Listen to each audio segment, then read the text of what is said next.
Hey, what's going on? I've tried a couple different places in my house to record. I'm in my bedroom right now, and the internet's not great, so I might be a little pixelated, but I think the audio will work just fine. And then when the page is up, which it's going to be in just a minute, it will be fine. But for some reason, the internet is super weak today. So it's Monday. Hopefully, we had that discussion about what went on because I'll be in the classroom today. Just got so on Wednesday afternoon, I flew out to Arizona. I still wasn't feeling the best, but my son was playing hockey out there. And so yesterday, really early in the morning, Sunday, I flew back. So just to see him play a couple games, but they beat the number 30th team in the nation. So they they beat them once when they played them in Texas, and then they beat them when they went to play them in Arizona. So it's the Phoenix Junior Coyotes. So who knew Arizona actually had decent hockey? They played them three times, lost to them once. Now you probably don't care. You're like, I don't know who your son is. I don't care. Just we're supposed to be reading, right? Just read. All right, I will read. So if you remember the discussion, hopefully we had. It almost seemed like Sawyer kind of liked her, or was maybe starting to believe her, something like that. Because he left like the cafeteria, and he seemed upset about something. And I'll also do my best voice. Isn't 100%. Even I don't know, week and a half ago, uh, testing positive. It's like I got a cold now. So, but whatever, we'll do it, right? And I'm pretty sure I'm not contagious anymore. Let's get the screen up here. Chapter 30. Yeah, chapter 30. When he's out of sight, I go the other way. Go the other way on numb, stupid feet, all the way to my locker. And I stand there, not knowing what to do with myself now. I open a book, and there are no words, only scenes screaming at me. There's nothing I can do today anymore. I have to get out of here. I have to go away. I can't see him again. There are 2 periods left in my day, and I will spend them in the meatball truck, waiting for Ronan to come. Rowan to come. Top of the next column. That's the only thing I can think of doing right now. I grab my books like I always do on Friday, as if I'm going to get any studying done this weekend, and head out to the truck. There's a teacher on rat patrol at the entrance. I walk right by him. Orthodontist appointment, I say, even though I got my braces off 2 years ago. Worked like a charm then, and it does now too. He doesn't even try to stop me. When I push through the door, it's snowing. I walk to the truck, cold flakes kissing my cheeks. All right, there's a little personification. English teachers love to talk about that stuff. Personification. Snowflakes can't kiss your cheeks, but it's almost like a person, so personification. And making my eyelashes heavy. This is the beginning of the snow that I see in the vision, I think. Beginning of the end. 30 hours to go. I get into the truck, start it up, letting it run for a few minutes to get some heat going, sit back to wait for the weather report on the radio, and close my eyes to figure out how the hell I'm going to shut that restaurant down and save 9 people's lives. And then my eyes spring open, and it finally hits me what Sawyer said. He's not going to be there. He's going to the dance. He's going to the blanking dance, and he's not going to be at Ignati's. All right, so just really quickly, looking back, I don't know. We're not going to take the time to do that. Hopefully this reading is just for fun. Hopefully it's just to get you to become a better reader. That's the whole idea of this, right? Have someone reading to you, you see the text, all that stuff. But if we went back, I don't know, was he trying to ask her out to the dance?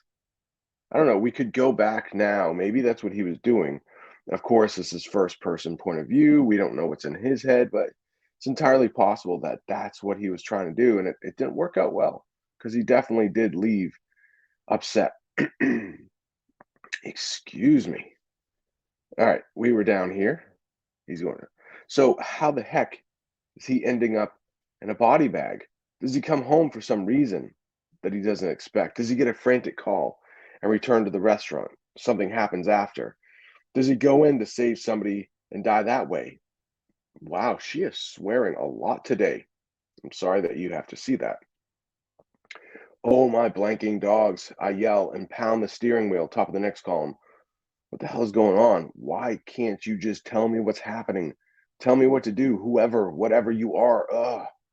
I slam my body back into the seat and scream at the top of my lungs, way back here in the last row of the parking lot where no one can hear me. Maybe I am insane. Maybe I really am. Maybe this vision means nothing at all, except I'm losing it. Around and around we go again, again, again. I don't have time for this. As the snow builds up on my windshield faster than it can melt, things grow cold and dusky inside my truck, and the vision plays out more clearly on the glass. That's pretty bad if she can't even just stare out a windshield without getting that vision. Don't know how she's going to drive home safely. Teeth chattering. I start up the truck again, flip the wipers on, and whisk the snow away, realizing it's coming down majorly hard right now. So hard that I wonder aloud, this doesn't stop. Is it going to be too much? A few minutes later, the weather report is in. Blizzard watch. That calls for 12 to 18 inches in the greater Chicago area over the next 12 hours. Geez, I mutter.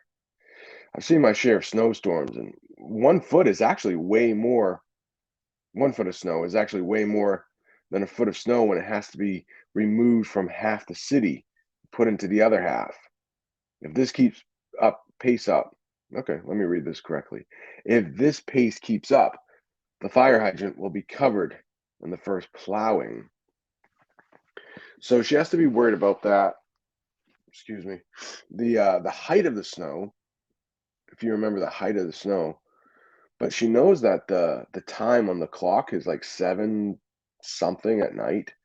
So, oh yeah, and think about it. Like in Auburn, luckily we're not as close together as like Chicago or Boston, but when they get a lot of snow, she's talking about like there's because the buildings and everything are so close, there's only so many places to put that. So they used to dump it into the river. In Lewiston and Auburn, they used to dump it in the Androscoggin River, but they found out that's not good. I think it pollutes it maybe or makes the water. I'm sure somebody knows, but I don't know. But they've stopped doing that. But they'd have to find a different place for the snow. All right, back to the story. Somewhere here. Um.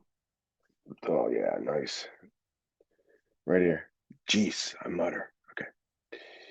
The facts race through my head. Too much snow. Sawyer not working. Nothing's adding up right to fit the vision. Top of the next column. Maybe I do need to be committed to a hospital. I think for the millionth time. I give up on it as Rowan trudges through the snow and gets into the truck. You're here early, she says. I put the truck in drive and hit the gas, trying to beat the rush of students. Yup. Hey, did she? Did the author forget? Oh, she started the truck up. Never mind. She started up here. I was like, wow, she's going to be, it takes a little while to melt that snow off there. Rowan just looks at me, and then she says earnestly, what's wrong with you, Jules? What have you been doing? What have you really been doing? Earnestly, like, it's like truthfully, honestly. I'm not doing my best reading today. I know that. I apologize. I glance over at her, and she looks scared for me. Nothing. I'm fine. I turn the corner and then peek at her again. Really? She doesn't say anything, so I reach over and pinch her kneecap, which she hates, and then I grin at her. Seriously, kid, I'm fine. Things are really kind of bizarro world right now. Top of the next column. Mom and dad are cracking down on me for dumb stuff, but I mess up too by leaving customers without telling anybody, and that was dumb of me. And nice of you to try to cover, even though it didn't work. But other than that, we're all fine, okay? Okay, she says dubiously. That's a good word to know. Like she doesn't believe her. I think of this word as like doubtful, dubiously, doubtful, like you don't believe it. and leans her head against the side window. I just hate it when everybody's too quiet or too loud. Yeah, me too. I turn the wipers on high as we truck along and turn the radio up so we can hear it against the beat and squeak of the wipers and the roar of the defroster. I peer out through the windshield, trying to ignore the vision. Dang, it's nasty out here. Maybe we'll get a snow day tomorrow, Rowan says, excitement in her voice. Oh, wait. Yeah, I say. Saturday. That's the breaks. Work is going to suck. It always does on Valentine's Day, I say, and I have to angle my head away from her because tears pop to my eyes. It's really going to suck this year. Because of Sawyer? You like him, don't you? That's what everybody's mad about, right? I think about that as I turn into the alley and park the truck. We sit and wait for Trey to get here so we can enter as a force as usual.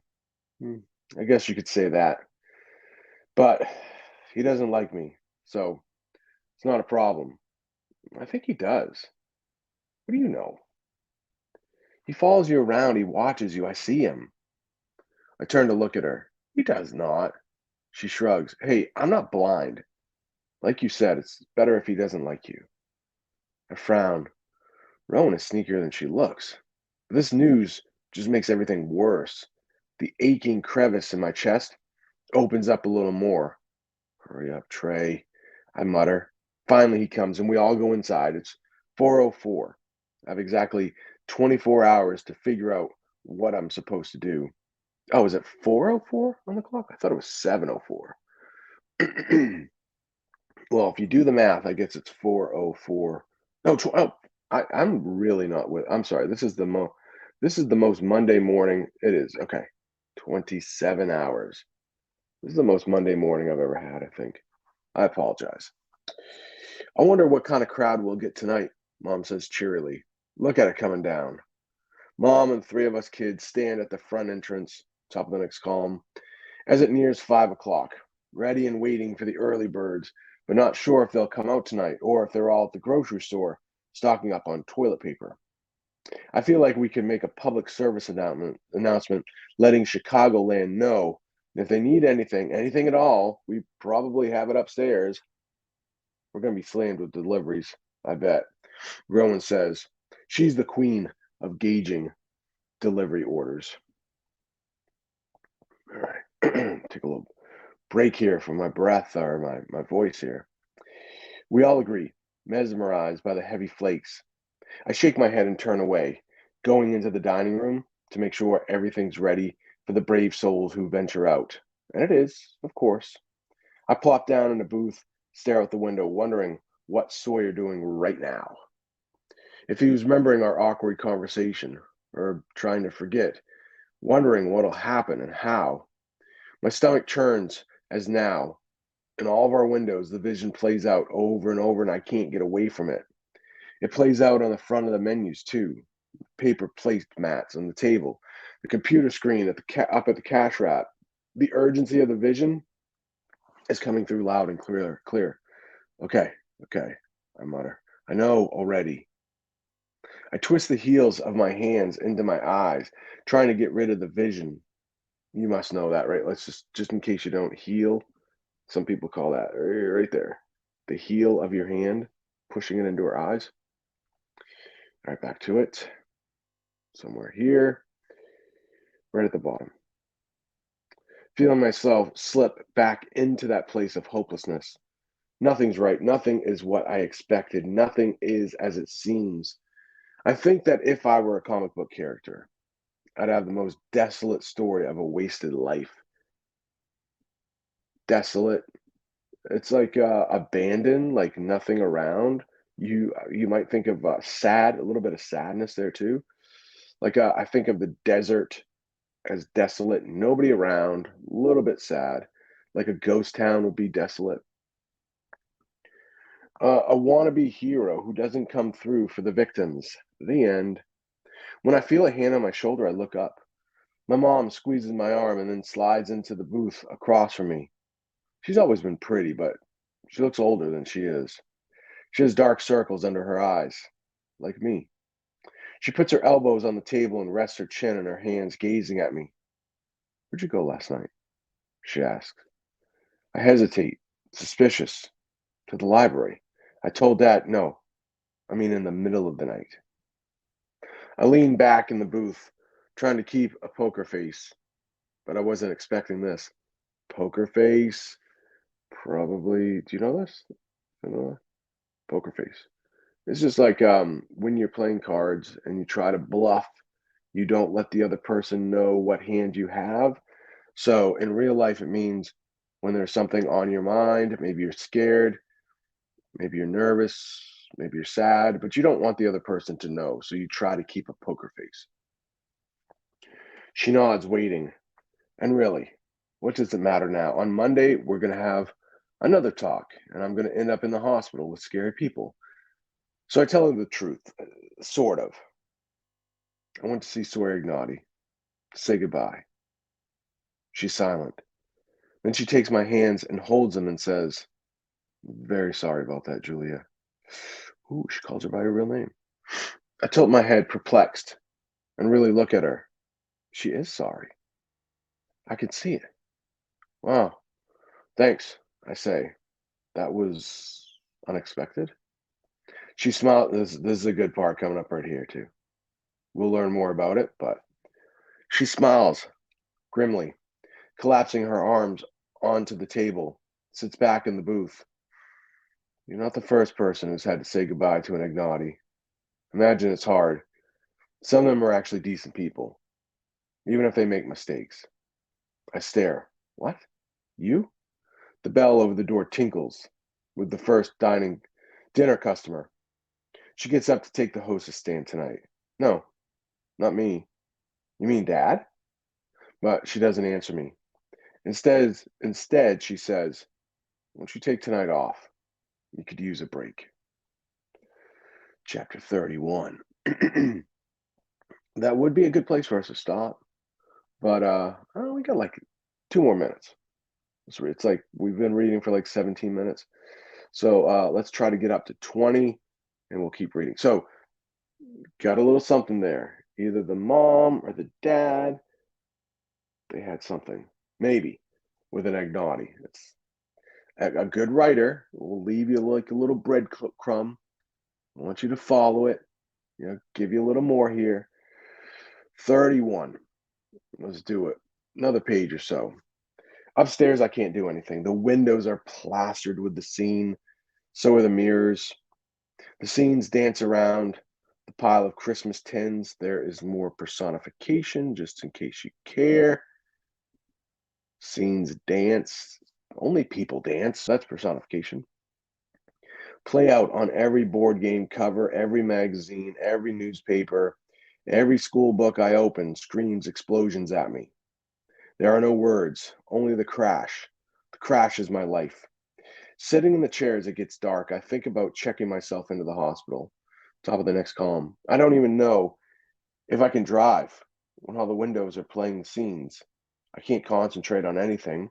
It's getting so bad. I can't imagine it being any worse. And finally, I wonder if maybe it's trying to tell me something else. Maybe it's trying to scream at me that I've got the facts right and the date wrong, and that I'm an idiot, and that this crash is imminent. Explosion. All right, imminent. I mean, it is going to happen, can't be stopped. It's close. You can see there's definition right there. I like mine better though. About to happen. Okay, that's good. All right. I lean forward in the chair with a gasp, pressing my fingers into my temples and squeezing my eyes shut. All this crap circulating in my brain is making everything harder to comprehend. And it's a stupid shame that I haven't figured it out before now. But with this snow, it's got to be. Maybe. I muse. Maybe they put the decorations up this morning. Maybe Sawyer's working tonight. No doubt. He's got tomorrow off in the snow. So if this is true, if she has the date wrong, she doesn't have 27 hours. She's got about 24, sorry, 20, I'm not good at math, but it should be about 3. Should be a little less than 3 hours if something bad's gonna happen. Really quickly, imminent. I don't know if you've been following the news at all. I've been watching it, but I don't know, is war between Russia and Ukraine imminent? I'm not sure if anybody's been following that, but it's pretty scary. Like, I hope it doesn't happen because it would probably mean the US would have to get involved in some way if it's a real big invasion. But all right, that's enough for today.